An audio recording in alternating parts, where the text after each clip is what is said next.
Kyle Stallones. It's May 23rd, 2023. We're here at the Tomball Museum, and we're interviewing today Kirk Beckendorf. And this is part of our ongoing video series of videos of family members and people who have memories of growing up around the Tomball area and families who have made this such a great place to live in Northwest Harris County. You can see this and other videos at our YouTube channel at Tomball Museum. Would you state your name for us, Kirk? Kirk Beckendorf. Where were you born? In Tomball. When? 1960. And what hospital or place were you born? It's the Tomball Hospital, the only one that was here. It's a little building on the other side of the railroad tracks, on the east side of the railroad tracks. So it's not the newer, large Tomball hospital we have today, right? I don't think that was a field. Yeah. Do you remember what doctor delivered you? I want to say it's Dr. Graham, but I mean, I don't know if that's right. Was that Dr. Graham? Okay. And where are you living today? In Washington State. But did you go through high school here in Tomball? Yeah, I graduated from high school here, went to a couple other colleges, but ended up graduating from A&M. And what were your siblings' names? Mark and Karen. So tell us some of your memories of growing up in the Rosehill or Tomball area, especially growing up like you did around the dairies. Yeah, so we grew up in Rosehill, and we lived on an extended family dairy farms. So I had two uncles that had their own dairies. My folks had a dairy, and then for part of my growing up. And then my grandparents also lived right there. So within a quarter mile of each other, there were all those extended family members. And then some of my cousins, when my older cousins became adults, they built houses right there. So there was, I guess at one point, 1, 2, 3, 4, 5, 6, 7 Beckendorf houses right within half a mile, maybe a mile, all living it's not the same owned property, but all in the same adjacent property. So it's a lot of fun having a huge extended family. So, what are your parents' names? Arlie and Nancy Beckendorf. And what are some of your memories growing up in the Tomball schools?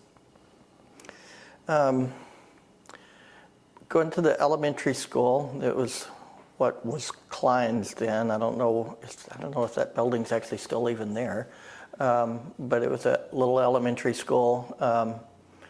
Mrs. Rambo was my kindergarten teacher, and Mr. Cowan was the principal. And I don't remember what his first name. Steve Cowan was his son, I believe, who taught later.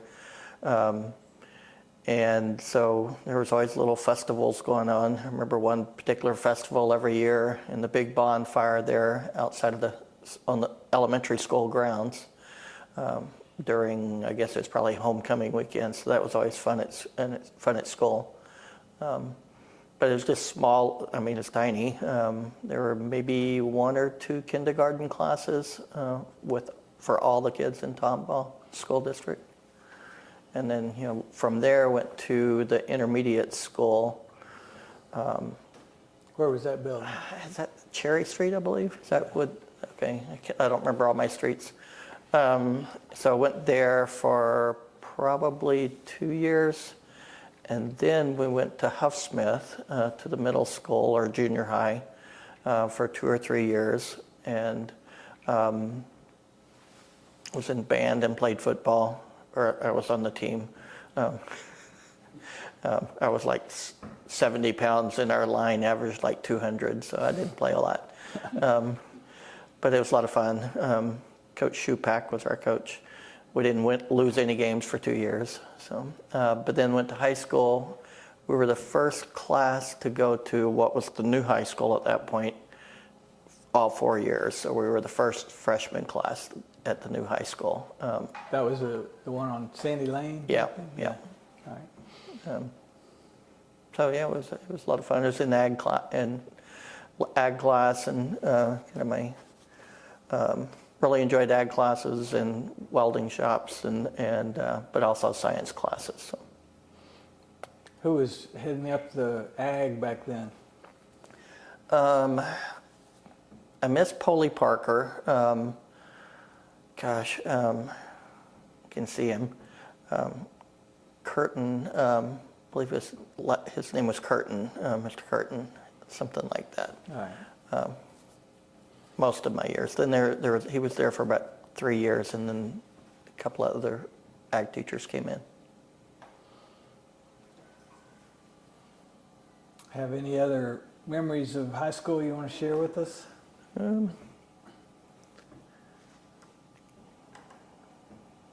Yeah, it was just it was a small school, and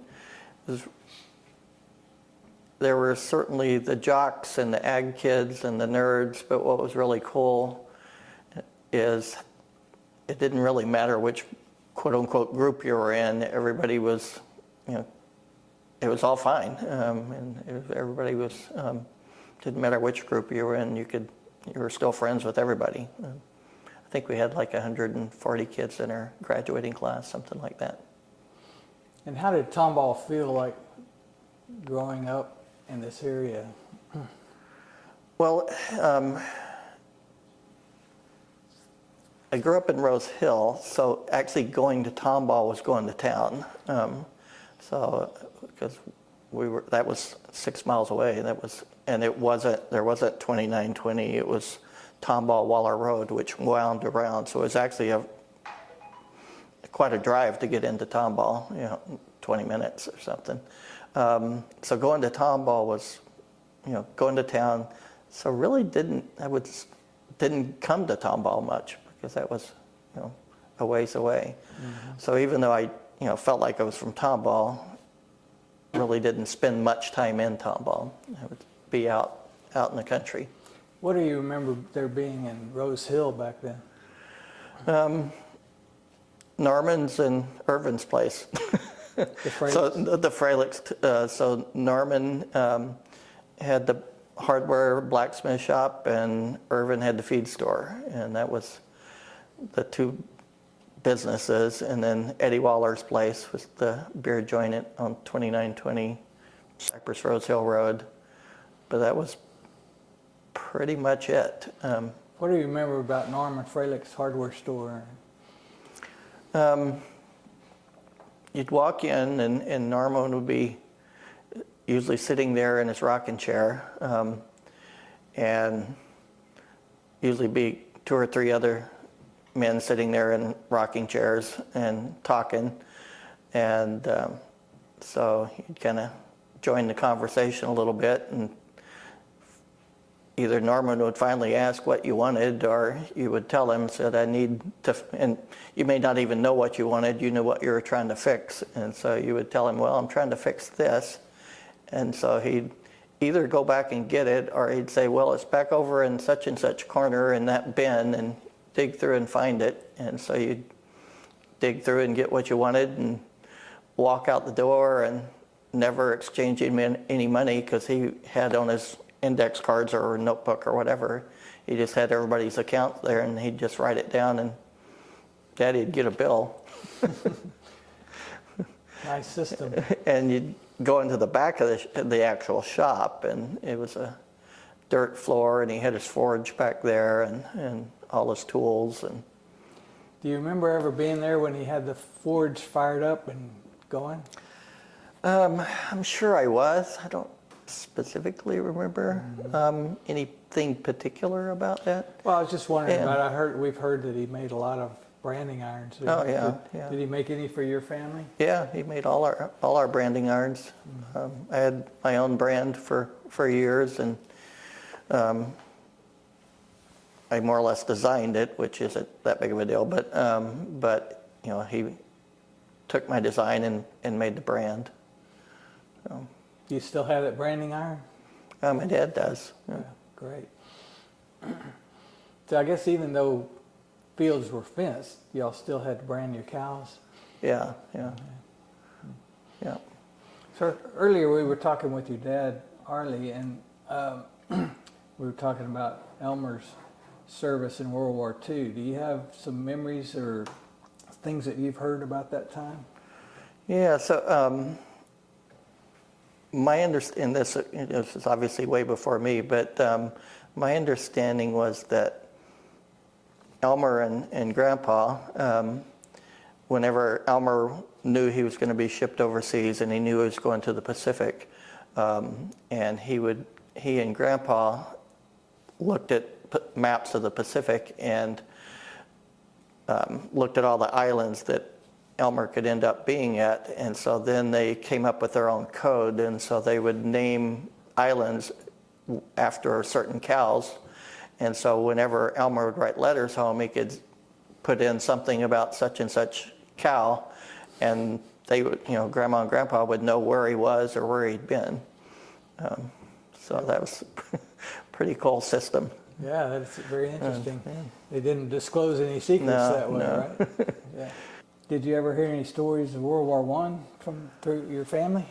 So Grandpa was in World War I, and he was in Ellington Field, and Grandpa wrote up some history of his life, and part of what he put in there, he almost died during World War I at Ellington Field here south of Houston from the Spanish flu, the 1918 flu. The Army actually contacted his parents and told them that he probably wouldn't make it. Mm. And so he almost died from that Spanish 1918 flu. But then he obviously survived. All right. We were also talking with your dad about the Civil War. Did you hear any stories about that? So ancestors on both my dad and mom's side were fought for New York regiments. On my mom's side, that I'm not sure how many greats that is, grandfather, he was in for all 4 years. He actually kept a journal for all 4 years, and we have copies of that journal. He was in Antietam, he was at Gettysburg, he was at Vicksburg, and that was on my mom's side. But he was in some of the pretty major battles, parts of Gettysburg, and his journal entry for that day was something like a day of smart fighting today. Pretty crazy stuff. And my great-great-grandfather on Dad's side, Sevier,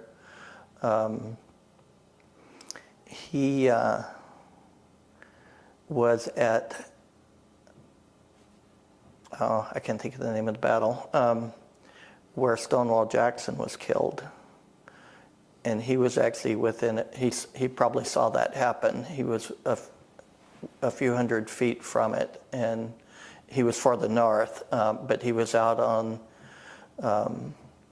patrol or whatever they called it, and scouting things out. And he heard Stonewall Jackson's and his officers come running up the trail, and then heard all the shots that killed him. And that was actually a friendly fire. I don't know if you're familiar with that scene, but heard the story. But he was right there. And so there was another on my mom's side, and I'll probably get the family connections there, but one of the ancestors, they were from up north somewhere, and one of them moved down to the south to teach school and ended up marrying somebody down there. And then the ones back in the north, and so I guess it was might have been the husband was fighting for the South, and her brother and dads were fighting for the North, and they wrote the family member down in the South, and we have a copy of that letter, but part of it says, "I take pen in hand." I don't know if you've read any of those writing, the way people wrote back then was really cool, but "I take pen in hand to tell you to come back from the land of Sodom and Gomorrah and come back to the North." But they were close kin fighting each other. Treated like they'd gone to the dark side. Exactly, yeah. Interesting. Yeah, the language people used in the day when they still would write by hand was very interesting. And yeah, and if you actually try to read it, it's really difficult to actually read because we have the actual handwritten copy, and it's like, or a handwritten letter. Most of it cursive, from what I've seen. It's all cursive, and it's beautiful handwriting. It's just really difficult to decipher it. Yeah. Can you tell us about growing up around the complex of the Beckendorfs, and specifically about Marvin and Veda's house and dairy barn? What memories do you have of that? Yeah. So they had a really cool house, and we had lots of family events there, as Dad said, and so it was always a treat to go up there. There was, and this is true at everybody's house, but there was just always food somewhere. So I helped Marvin and Veda dairy and milk cows and do other work at their place. And so we'd milk all morning long and feed cows and put up fence or whatever all morning long. And Veda would be out there, right there with us. And then we would go to their house. And I don't know how she did it, but she might leave 30 minutes early, and we'd get there and the tables would be covered in food, tons of food. And then we'd eat dinner and eat lunch and head back out and work all day. The Thanksgiving events, Friday after Thanksgiving, that went on for 50, 60 years, where there'd be 40, 50 people that would come, cousins that would come there from Brenham, all the Rosehill groups, from all over. And all the kids would rush upstairs. It was just a really cool place to go upstairs, and they had ping pong tables, and we'd play around up there and run around. There was an old bed there, so we would springboard on the bed and jump up and down on the bed, and it was this really cool unfinished attic kind of place.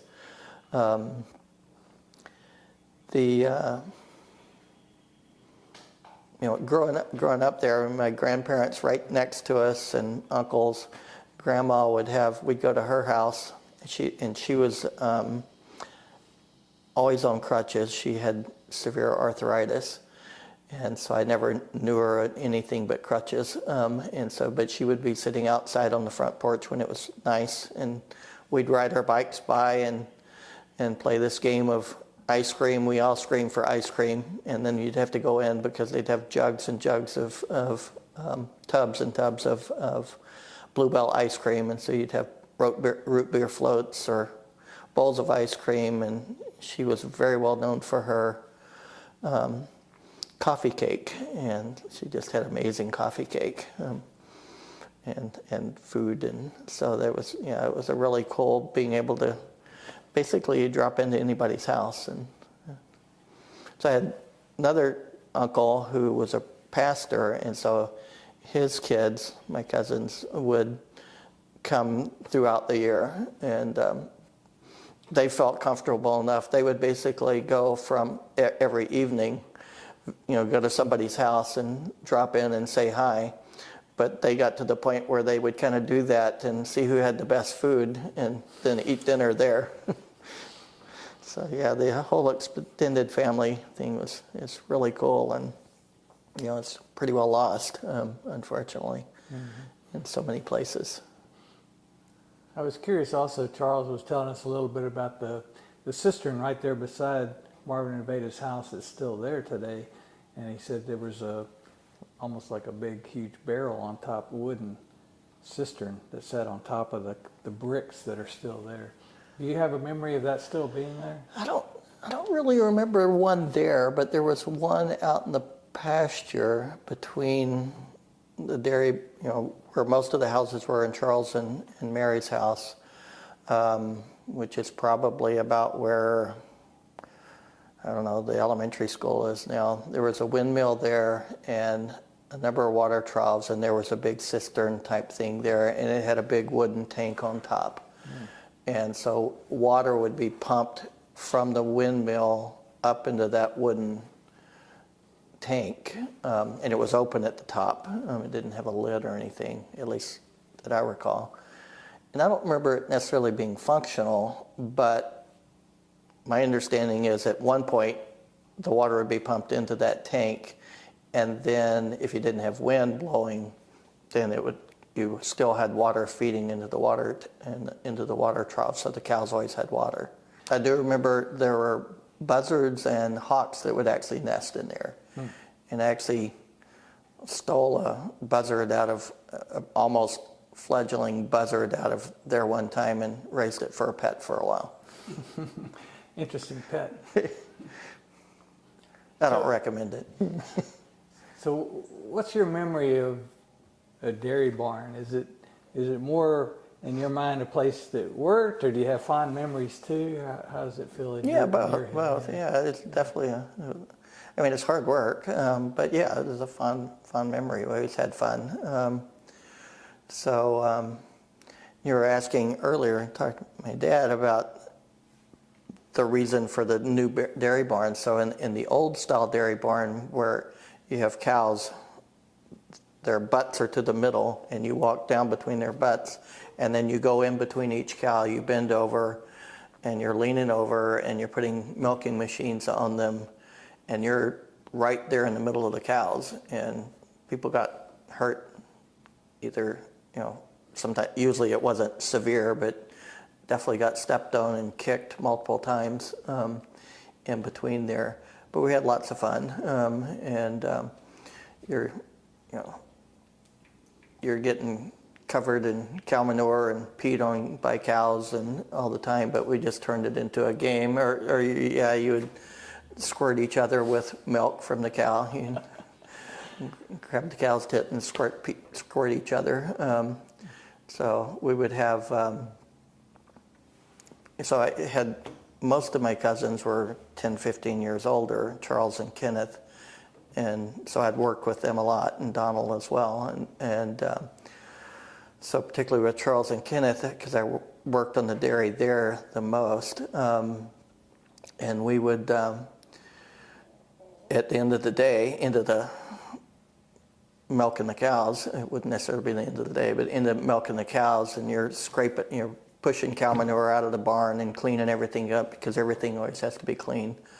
And then we'd start having cow manure fights, so we'd throw in cow manure at each other, and we'd just get covered.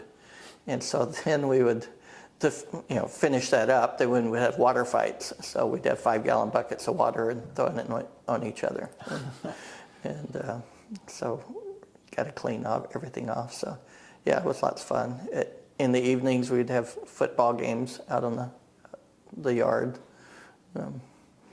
between everybody, just fun football games. Mm-hmm. Or go rabbit hunting or gigging for frogs. And we had horses, so we would get on horse and wander around wherever we wanted to go. And even before could actually get on a horse, we had one horse, whose name was Socks, and he was a really mellow horse. But way before I was big enough to actually get on them, crawl up on him or anything, figured out a system where he'd be out in the pasture eating, and so you jump on his head.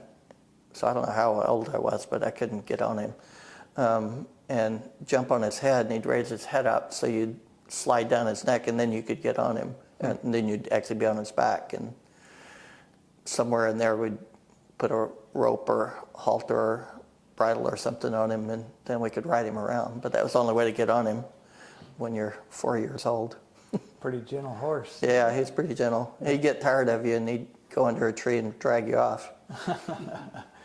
So I was wondering about that dairy barn, I'm thinking of Marvin and Veda's dairy barn where it had the slats.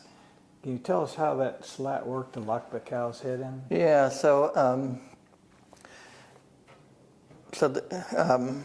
so they'd walk into the barn and they'd come in the middle, and then they would turn, and there would be feed here on the sides. And so they would turn and go, they knew where the feed was, so they would turn and go and stick their heads in where the feed was. And they would stick their heads between what were called stanchions. And so there would be a board, one solid board, it was nailed at the top and the bottom.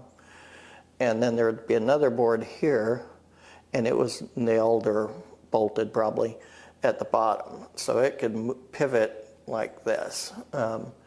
And so they would stick their heads in here, and then you would go through to every cow and pull it closed and latch it. So then their head was stuck in there, and they would be eating. And so once they were caught in the stanchion, once their head was locked into the stanchion, and it's not tight or anything, it's just too narrow that they can't pull their head back out. Then you would wash their udder off, and later we'd started using an iodine sanitizer, and then you'd put on the milking machines. And so that, but yeah, those stanchions would lock their head in place. And so then you'd have two cows side by side, and you would move one cow would be milking, you'd get the next cow being kind of prepped up and cleaned up. The first cow would be through milking, and then you would swap those milking machines over and then let that cow out. So you'd kind of have every other cow would be milking at a time. And with the walk-through barn, you don't have to bend over. You're right at, the udders are right at eye level. And everything's right in front of you. So The feed is augered in. The feed's augered in. You don't have to do any of that. They just walk in, you wash them off, you put the machines on. Much easier on your back, less likely to get injured. So in the older style dairy barn, once the cow is latched in and you connect the vacuum milking machine, about how long would it take to milk that one cow? Gosh, I don't remember. 5 minutes, but 3 to 5, yeah. Not very long. Do you have memories as a kid? Did y'all ever grab some raw milk out of the tank and use it at the house? Yeah, that's, for a long time, that's what we would get our milk from. And if you wanted to make homemade ice cream, which would happen quite often, so inside the big tank, there's big paddle wheels that just constantly turn to keep the cream from rising to the top. And so if you wanted to make ice cream, you'd turn those agitators off, and so the cream would rise to the top, and then you would just have a scoop, and you would scoop out pure cream, and then you could make the ice cream or whatever else you wanted out of that pure cream, and then you turn the agitator back on because you needed it mixed. But yeah, I mean, raw milk was what you ate, what you drank. Yeah. Whole raw milk. So every Sunday was roast rice and gravy after church. So I remember we'd leave the house in the morning to go to milk cows, and then leave the house to go to church, and you'd have the oven. Mama would have the oven on, and with the roast in there, and you'd come home from church and you'd smell the roast that would be done, and then make up a big pot of rice and gravy. So this isn't my story, but I remember, and I don't know if I really remember Grandma talking about it, or if I just heard stories, but Grandma talking about walking to school and through tall grass. It was basically over their head, and getting chased by the wild cows, and that would have been an addict's. Well, we sure appreciate you coming today, and you and your dad both, Arlie and Kirk. Thanks for taking the time to visit with us today. Yeah, thank you. Enjoyed it.